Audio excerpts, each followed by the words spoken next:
Hi everyone, I'm Maddy from CSR. Welcome to CSR Soapbox. I'm here with Adam Barret from Head of Mitie. Did you want to explain a bit about what you do, Adam, and introduce yourself? Yeah, so I'm Adam Barret. I'm Head of Service Operations at Mitie. I run all the anything that's not major projects really. So I've got all the back office administration, scheduling, small works department, and all the field sort of operations that reports into me. I've got an operational leadership team that sit underneath me. There's 7 direct reports. I've been with them back with Mitie for about 2 years now. So we're delivering all aspects of fire and security, sort of enterprise level, down to your basic systems really. And how have you found this role? Because you haven't done a similar role to that before, had you? So was it quite a step up, or? I worked my way up. So I sort of started life. I went into an apprenticeship program as an electrician. I left school, didn't really know what I wanted to do, to be honest. It just seemed like a key thing to try and get a trade sort of underneath me, really, because it's always a good way, yeah. And then whilst I was working, it was a local electrical firm in Shropshire. Whilst I was working there was a division doing fire alarms, and I just sort of saw it as a bit of a niche market. There's not everyone kind of doing it. It was a little bit more interesting than climbing through loft hatches and getting insulation all covered in it, and it was a bit cleaner work really. So I kind of went into that. You went the easy road, like yeah. And so I just went into that and just enjoyed it really. I enjoyed the regulations, legislations that came with it. It was quite an interesting sort of change. So I started doing servicing and stuff like that really. And sort of just outgrew that role as an apprentice, sort of finished with qualifications as an electrician, but kind of outgrew what I was doing. I was working on my own, had my own van quite quickly. And then I saw an opportunity for a national firm. Delivering fire alarm maintenance, small installations. Went for that. I was an engineer for a fair few years after that, but was quite keen on progression. Could see quite a bit of opportunity around me, and we got acquired when I moved by a bigger national firm. And that really opened doors then for me. So there was more of a structure within that business that allowed me to kind of start moving in the right direction. Right. So the company you was working for got acquired, and then that was when you was able to progress. Yeah, it's a much larger firm, and I think the positive side of a larger firm is you generally have more opportunities within that. And I was quite fortunate that I had the right people around me as well, the right support. I was quite eager to put my hand up around doing stuff. So then I kind of progressed into a senior engineer role, which is typically your first step into kind of line management. I think I probably had around 18 engineers kind of, as I was a team leader, senior engineer. Enjoyed that. What age were you when you started that? I was probably around 19, somewhere like that. So quite young then, yeah. Quite young, going into that kind of management role. Did you find that quite challenging or not? Because you were young. Yeah, it was. Yeah, I mean, the biggest challenge was you're generally working with people that were older than you. Yeah. And they kind of look at you as if I've got this young kid telling me what to do. Yeah. Why is he telling you what to do? Yeah, but I think, people come around after a while, I suppose. And, when they realise that, you're there for a benefit for them, they do warm to you sort of thing. But then and then I kind of did that for a while. But within the same business, was recognised really for what I was doing. The area was performing well. I was hitting all the KPIs, and then there was an opportunity for them to go into a regional service manager role and have senior engineers underneath me. Again, I was fortunate with the people around me and support and that again. But went into that role. I was in that role sort of. I was probably around 23 or something like that when I went into that sort of role. I mean, that step for me was difficult. Yeah, I think regional's different, isn't it? Because so you're managing team leaders, and I think it's a little bit different than trying to manage them. Yeah. So you're managing managers, basically. Yeah. It's step to doing it. And it's the right kind of progression, because they're not they're still out on the road a little bit as well. So they are engineers and kind of have that blend. I did that for about 2 years, that role. I think it was a regional supervisor at that point, and then the business made some changes, placed everyone at risk. Again, I was fortunate with the fact that I managed to get one of the roles as a regional service manager then, and it was a kind of same role, just on a bigger aspect, really. That's more of an area.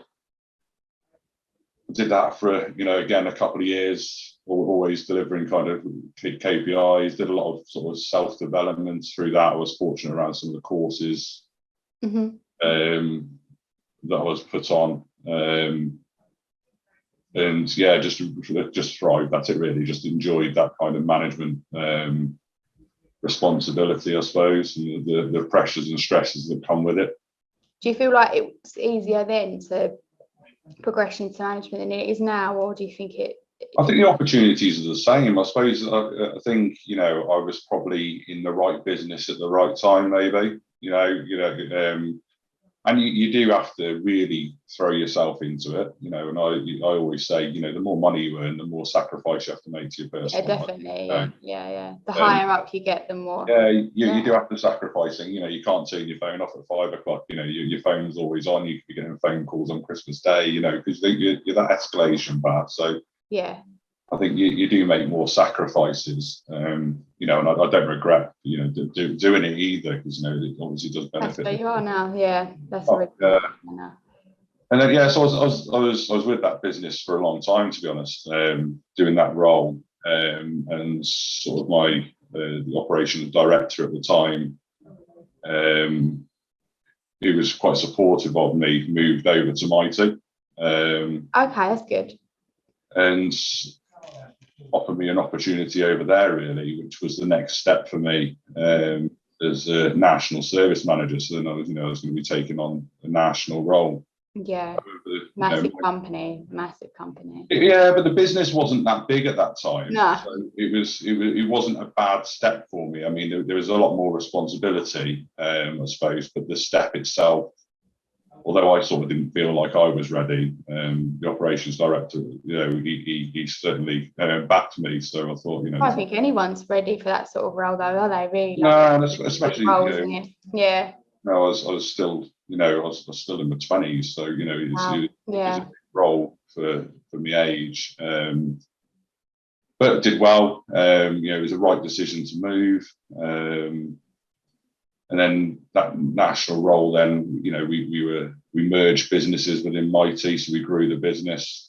So we merged. We had the two separate parts of it. So we had the security systems, and then a fire and security business that kind of sat separately, but it made sense to merge those two businesses together.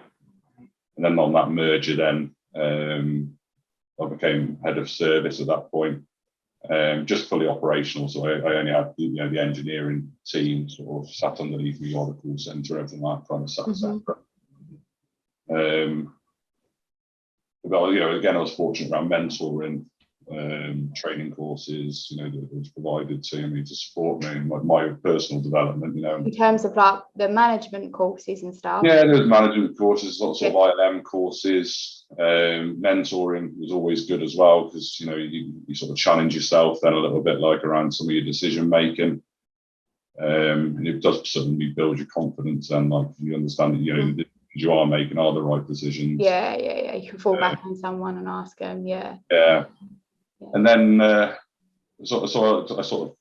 did that for a few years at Mitie. Got offered another opportunity that I went to for another national company. Was there for sort of 18 months. Yeah. Working with them, and just got offered a role to come back to Mitie. Sort of, it was a lot bigger. So we during the time that I left, there was significant growth. There was acquisition of the VSG business. Yeah.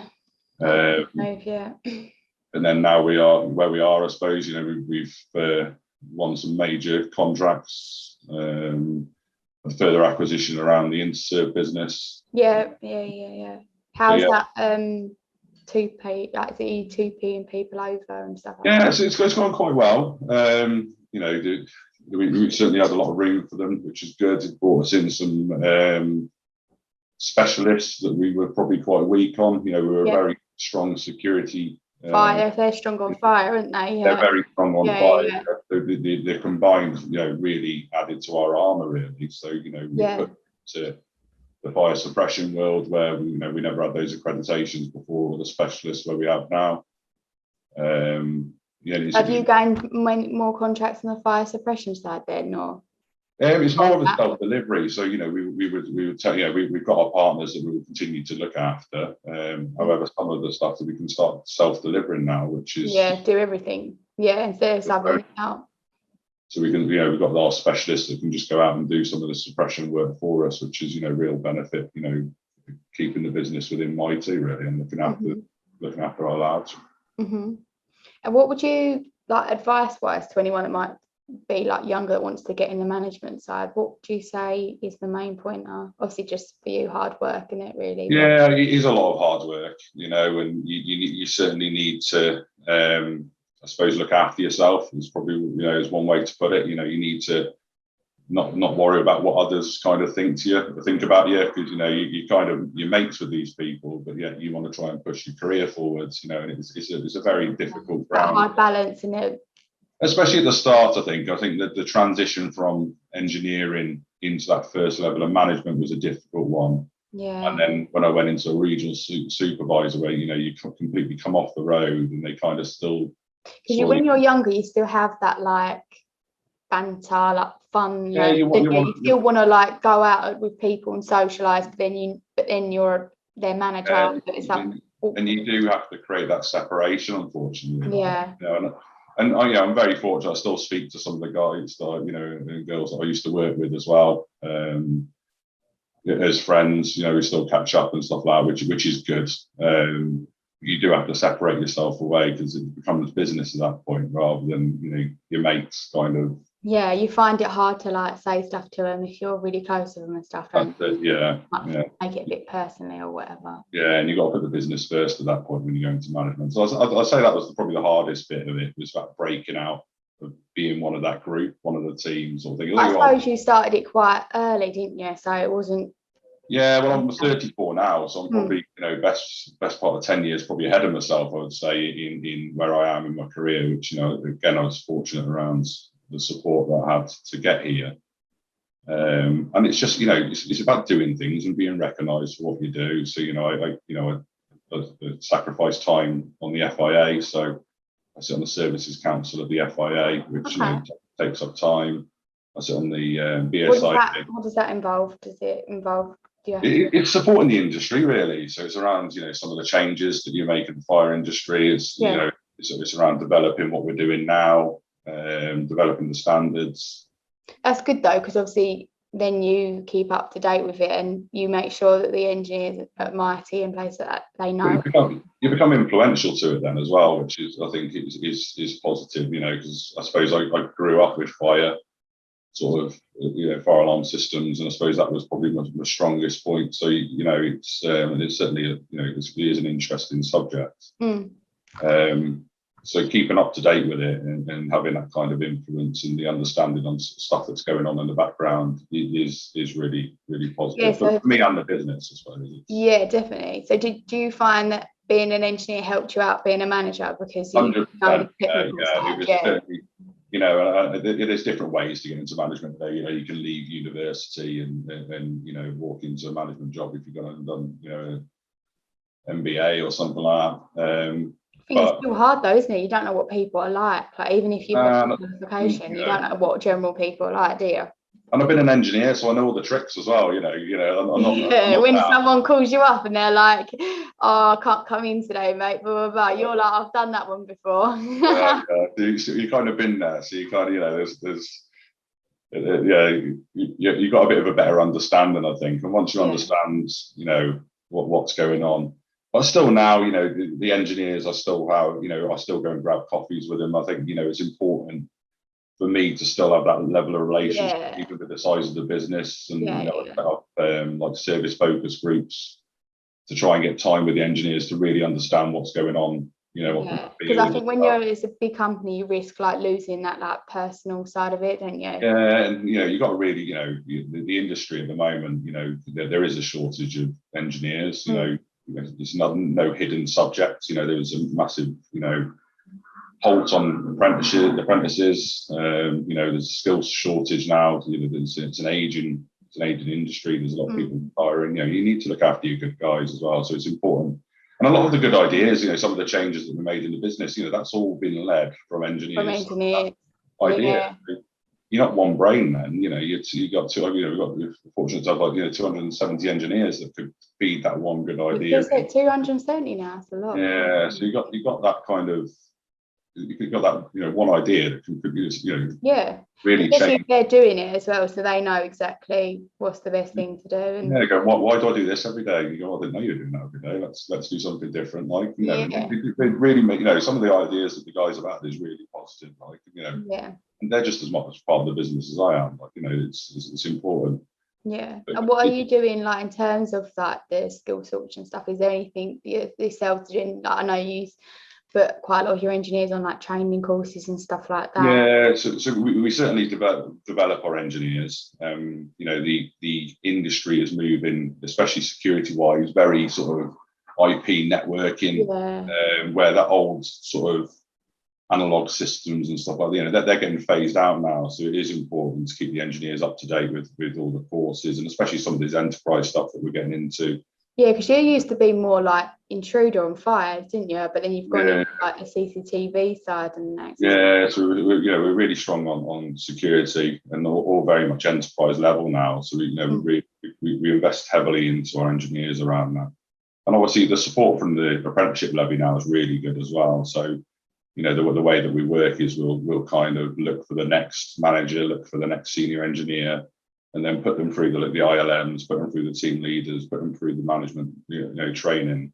Yeah. So when that next growth happens, we've got a handful of people that we can kind of put into that role and develop. What is the company that deals with that qualification? So you deal with a particular company? We deal with it internally, so we've got that deal with those qualifications for us as a group sort of contract. But we're also obviously now talking to Skills for Security around the apprenticeship program. So we're going to commit to a high number of apprentices next year and this year. That's good. To try and support. Is that a new thing or?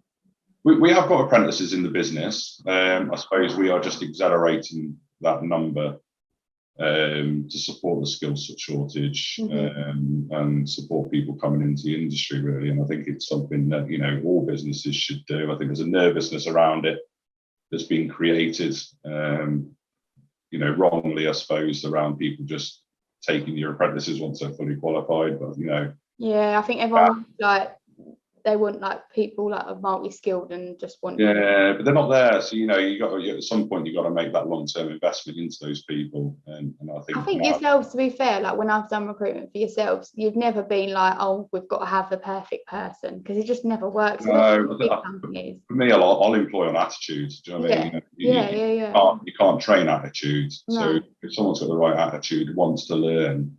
Yeah.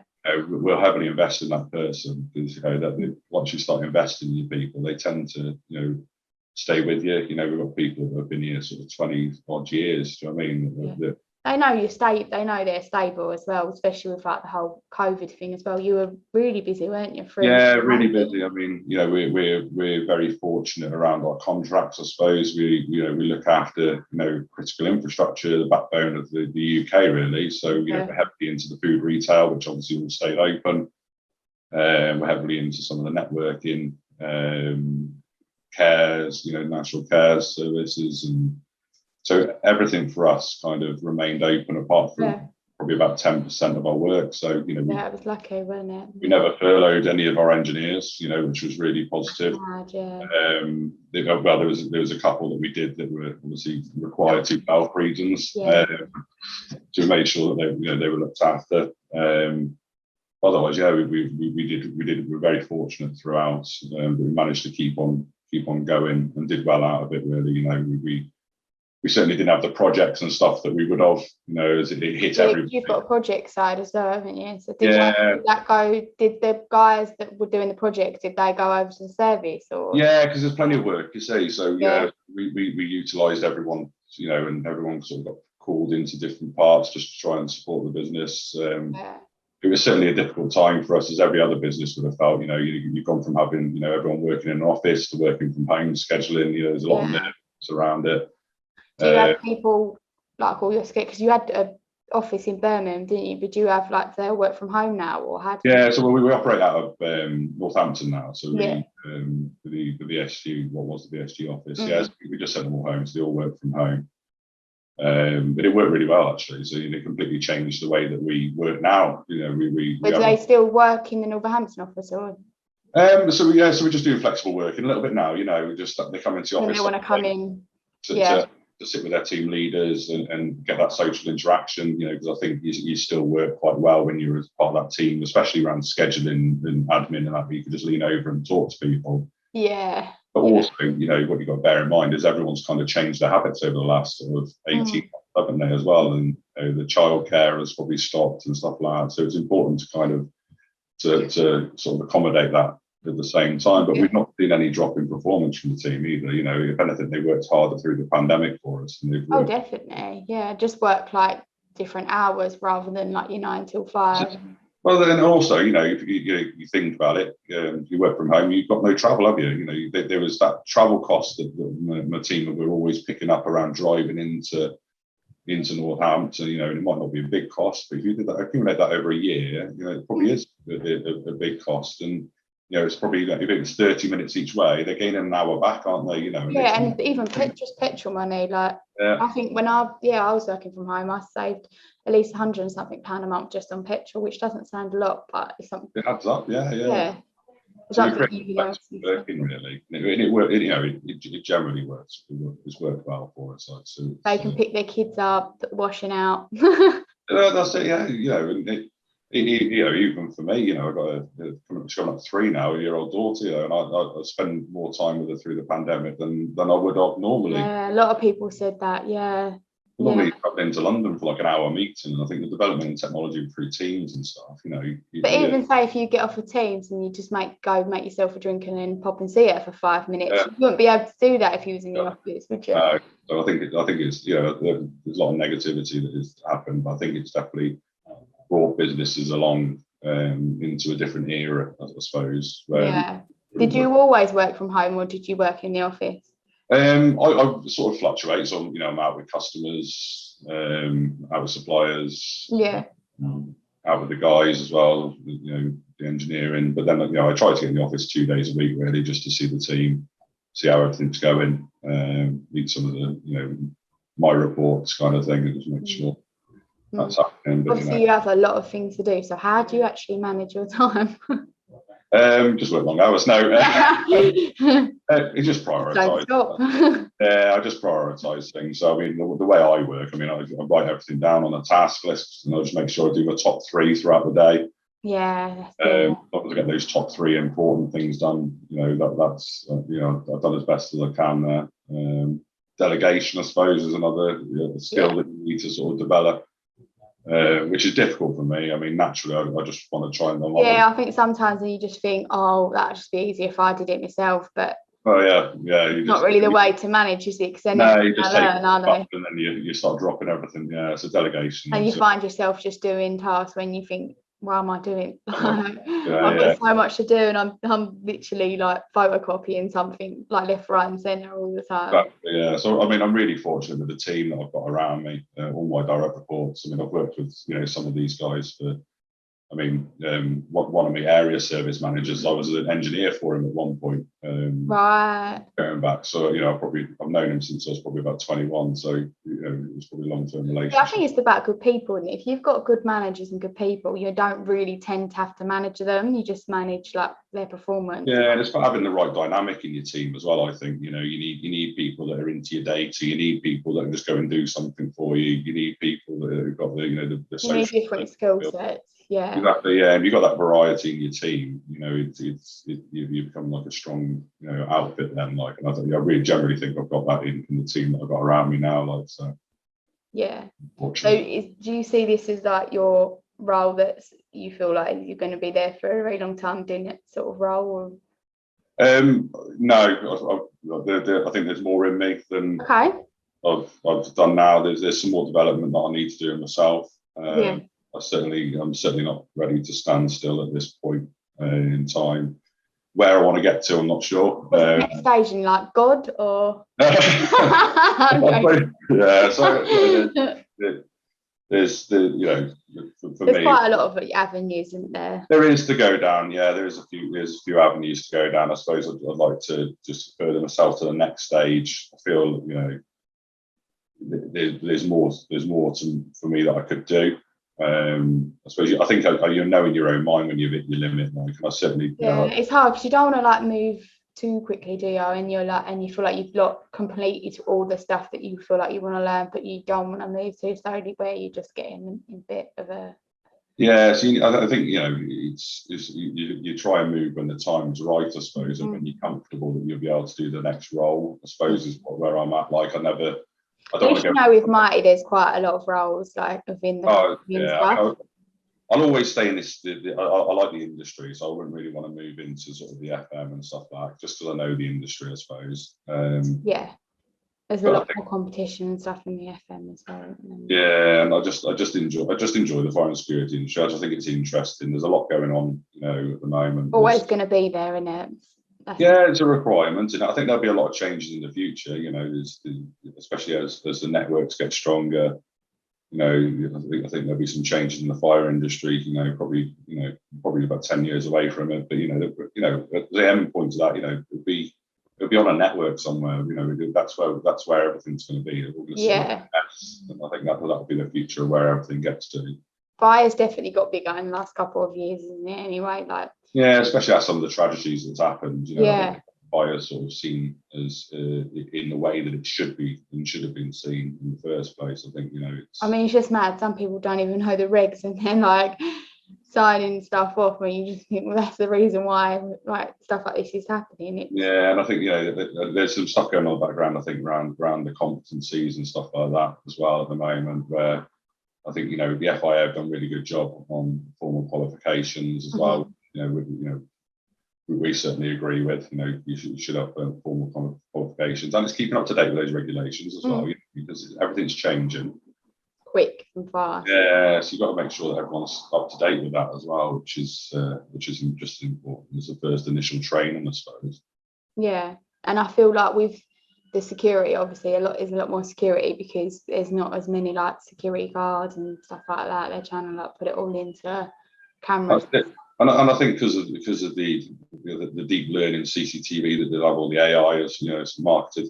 I think, you know, there's a lot more that you can do with it now as well, which is more interesting for some of the retail clients, you know, around, you know, footfalls, around some of the, you know, the marketing strategy can be led from their CCTV, because you've got eyes on there. As long as you can analyse that data on the back end of it, you know, there's a strong will for it. So it's not even just around the security anymore.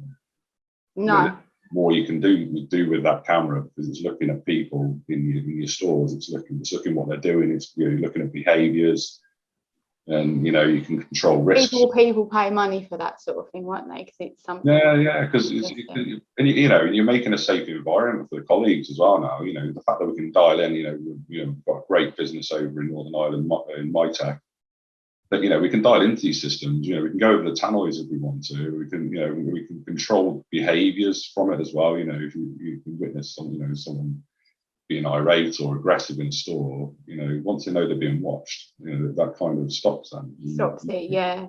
I don't think it's being like. I think, to be honest with you, the fire and security industry last year has just blown up. I speak to everyone, and they're just like, we're non-stop. Like we've got so much work. It's a joke. Yeah, I don't think there's enough for everyone, which is always good as well. Like, you know, you're not all, you know, fighting for the same thing anymore.